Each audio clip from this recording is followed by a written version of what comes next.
రాజ్యాంగం అంటే ఇది పోలీసులకి లాయర్లకు మాత్రమే దీంట్లో ఆర్టికల్స్ ఏమేమి ఉంటాయి, ఏ సెక్షన్, ఏ అన్యాయం జరిగితే ఏ సెక్షన్ తోటి చేయాలి అనేటువంటిది లా స్టూడెంట్స్, లాయర్లు, పోలీసులలో ఒక స్థాయి అధికారులు వీళ్ళకు మాత్రమే తెలుసు. కానీ మనుస్మృతి అనేటువంటిది చదువుకున్నోళ్లకు, చదువుకోనోళ్లకు, అధికారులకు, అనధికారులకి, ప్రజాప్రతినిధులకు అందరికీ తెలుసు. ఈ రాజ్యాంగ చట్టాలన్నీ కాగితాల్లో ఉంటాయి, మానసిక చట్టాల రూపంలో మెదళ్ళల్లో ఉంటాయి మనుస్మృతి చట్టాలు. మన నరనరాన ఆ మనువాద చట్టాలన్నీ మన మెదల్లో నాటుకుపోవడం ద్వారా మనం ఈరోజు అవన్నీ పాటిస్తున్నాం తప్ప ఈ రాజ్యాంగాన్ని ఇంప్లిమెంట్ చేసేటువంటి పరిస్థితి లేదు. రాజ్యాంగం ఎంత గొప్పదైనా దాన్ని ఆచరించేవాడు, అమలు చేసేటువంటి వాడు దుర్మార్గుడైతే ఆ రాజ్యాంగం కూడా చెడ్డదైపోతుంది. దాన్ని అమలు చేయటంలో రాజ్యాంగం మీద ప్రమాణం చేసి ప్రధానమంత్రి అధికారంలోకి వస్తాడు, ఎమ్మెల్యేలు అధికారంలోకి వస్తారు. కానీ పౌరులందరికీ రాజ్యాంగబద్ధమైనటువంటి హక్కులు కల్పించే విషయంలో మాత్రం వాళ్ళు మనుస్మృతి వైపు నిలబడతారు. ఈరోజు నరేంద్ర మోడీ ఎవరి పక్కన ఉన్నాడు? రాజ్యాంగం పక్కన ఉన్నాడా, మనుస్మృతి పక్కన ఉన్నాడా అనేటువంటిది మనం ఆలోచిస్తే పక్కా నరేంద్ర మోడీ ఆర్ఎస్ఎస్ ఎజెండాతోటి దేశాన్ని పరిపాలిస్తున్నాడు. అంటే మనుస్మృతి వైపున నరేంద్ర మోడీ నిలబడ్డాడు. భారత రాజ్యాంగం మీదను ప్రమాణం చేసి ప్రధానమంత్రి అయిండు. ఆయన ఆలోచనలు, ఆయన ఆచరణ అంతా అటువైపు ఉన్నది అనేటువంటిది నేను మీ దృష్టికి తీసుకురాదలిశాను. అందుకని రాజ్యాంగం యొక్క గొప్పతనం ఏమిటి?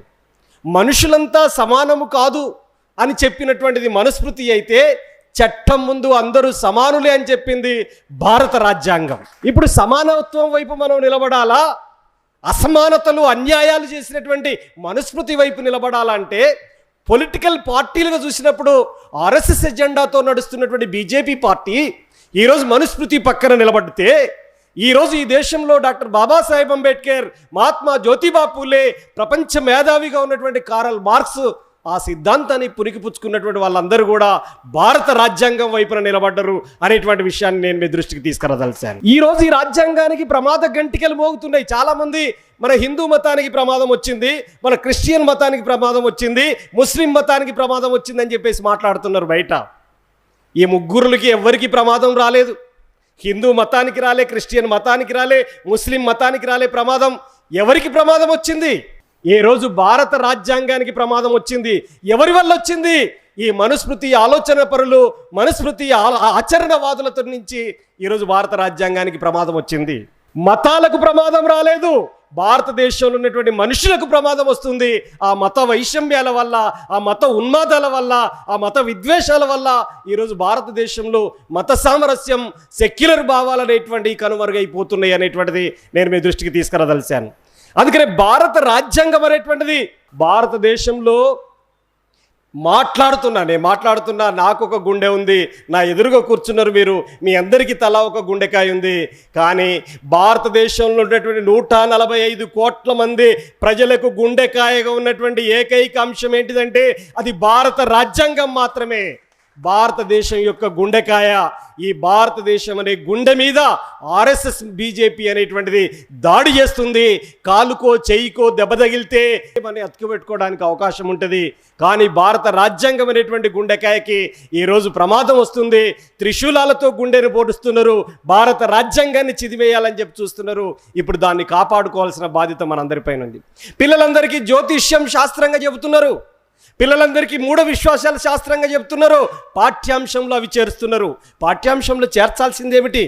ఈ దేశంలో పౌరులందరినీ ఎట్లా చూడాలి అనేటువంటిది, భారతదేశం నా మాతృభూమి, భారతీయులందరూ నా సహోదరులు అని చెప్పినటువంటి ఆ జ్ఞానం అంతా ఈరోజు కనుమరుగైపోతున్నది. ఎటువైపు ప్రయాణం చేస్తుంది అనేటువంటిది ఆలోచించమని చెప్పేసి నేను కోరుతున్నాను. నువ్వు మనిషివా కాదా పాయింట్ కాదు. నువ్వు క్రిస్టియన్వా, నువ్వు ముస్లింవా, నువ్వు హిందువా, నేను హిందువా, ముస్లిమా, క్రైస్తవుడిగా కొలుస్తున్నారు తప్ప నువ్వు మనిషివా కాదా అనేటువంటిది చూడాలి. చాలామంది దళితులు కూడా అగ్గగో ముస్లిం, అగ్గగో క్రైస్తవుడు అనగానే నేను హిందువుని అనుకుంటున్నారు. కానీ గుర్తుపెట్టుకోవాలి, ఈ రాష్ట్రంలో 143 కుల దురహంకార హత్యలు జరిగితే 142 మందిని చంపింది ఎవరంటే అగ్రకులం హిందువులే చంపారు తప్ప ముస్లింలు, క్రైస్తవులు ఎవరిని చంపలేదు. ఎవరిని చంపారు?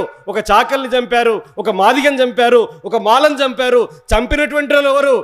ఇక్కడ ఉన్నటువంటి ఆ మాదిగ హిందువే, ఆ చంపినటువంటి అగ్రకులంలో రెడ్డి హిందువే. హిందువు అగ్రకుల హిందువు నిమ్నకుల హిందువును చంపితే ఇది న్యాయమే, ఇది చట్టమే అనేటువంటి భావించేటువంటి ఆర్ఎస్ఎస్ బీజేపీ ఉంది. మీ అందరికీ తెలుసు, పెరుమాళ్ల ప్రణయ్ని హత్య చేసినప్పుడు బీజేపీ, ఆర్ఎస్ఎస్, బజరంగ్ దళ్ ఎవరి తరపున నిలబడ్డాయంటే హత్య చేసినటువంటి, చంపించినటువంటి మారుతిరావు పక్కన నిలబడ్డాయి ఆ సంస్థలు. వాళ్ళకు కనీసం మానవీయత తెలియదు, మత ఉన్మాదమే తెలుసు తప్ప మానవత్వం తెలియనటువంటి వాళ్ళుగా వాళ్ళు ఉంటారు. అందుకనే భారత రాజ్యాంగం మన పిల్లలకి అర్థమైతే ఈ దేశం అర్థమవుతుంది. భారత రాజ్యాంగం అర్థమైతే ఈరోజు ఈ దేశంలో ఉన్నటువంటి ఒక సోదరాభావం అర్థమవుతుంది. భారత రాజ్యాంగం అర్థమైతేనే ఈ దేశంలో ఉన్నటువంటి భిన్నత్వంలో ఏకత్వం అర్థమవుతుంది. భారత రాజ్యాంగం అర్థమైతేనే సాటి మనిషిని మనిషిలాగా ప్రేమించేటువంటి గుణం వస్తుంది. భారత రాజ్యాంగం అర్థమైతేనే సామాజిక న్యాయం వస్తుంది. భారత రాజ్యాంగం అర్థమైతేనే మత సామరస్యం వస్తుంది. అందుకనే ఈ రాజ్యాంగం పసి పిల్లల నుంచి నువ్వు ఉన్నత స్థాయిలో ఉన్నటువంటి పీజీ స్టూడెంట్ వరకే ఈ రాజ్యాంగం అర్థం కావాలి.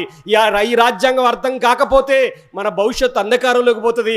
మధ్యయుగాల కాలంలోకి తీసుకెళ్తారు, మనుస్మృతి వైపు ప్రయాణం చేపిస్తారు మనల్ని. మన దేశం అంధకారంలోకి పోతుంది. మత రాజ్యాలు ఉన్నటువంటి దేశాలన్నీ కూడా మసివారిపోతున్నాయి. భారత రాజ్యాంగం ఒక్కటే వెలుగొందుతుంది, గుర్తుపెట్టుకోండి. ఈ రాజ్యాంగం రాసే టైం నాటికే 71 దేశాలు కూడా రాజ్యాంగాలు రాసుకున్నాయి. వాళ్ళందరూ వాళ్ళ రాజ్యాంగాల్ని రద్దు చేసుకున్నారు. కానీ భారత రాజ్యాంగం రద్దుకు గురి కాబడదు అనేటువంటిది గుర్తుపెట్టుకోవాలి. దాంట్లో ఇప్పటికీ 106 సార్లు సవరించవచ్చు.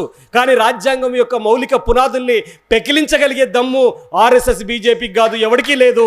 ఎందుకంటే ఈ రాజ్యాంగం సమానత్వాన్ని బోధించేటువంటి రాజ్యాంగం.